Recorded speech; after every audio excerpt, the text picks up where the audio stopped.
Hello. Let's start off with a check-in with Stoner, which I have just read chapter 4 of, which is Stoner's marriage to Edith.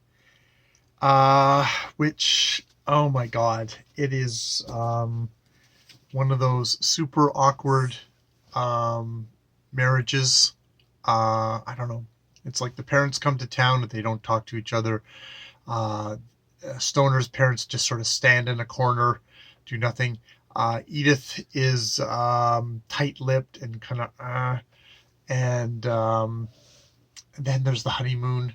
The honeymoon where, here I have to read the quote because I read it to Jacques because they both go into it. Virginal. They both went into marriage innocent, but innocent in profoundly different ways. They were both virginal, and they were conscious of their inexperience. But whereas William, having been raised on a farm, took as unremarkable the natural processes of life, they were to Edith profoundly mysterious and unexpected. She knew nothing of them, and there was something within her which did not wish to know of them, which is sort of how the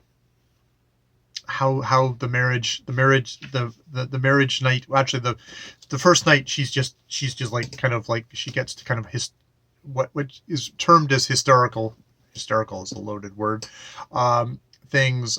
Basically they spend the night alone. The next night they are in bed, and basically it's like there's a lead up, and then afterwards, at which point she goes to the bathroom and vomits, saying it was because she had a second glass of champagne. But you know that is not the reason why. And so they're probably going to be sexually incompatible as well as emotionally cut off from each other.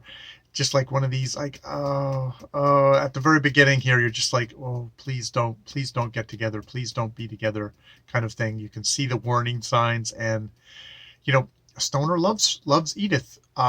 He definitely does. Like he has had that right from the beginning of seeing her. But you can see it's going to be one of these unions which is just going to be uncomfortable and kind of probably give cause equal amounts of pain as to anything else that happens in this marriage. So if there's an argument for premarital sex, this would probably be it. So yeah, that is chapter 4 of Stoner.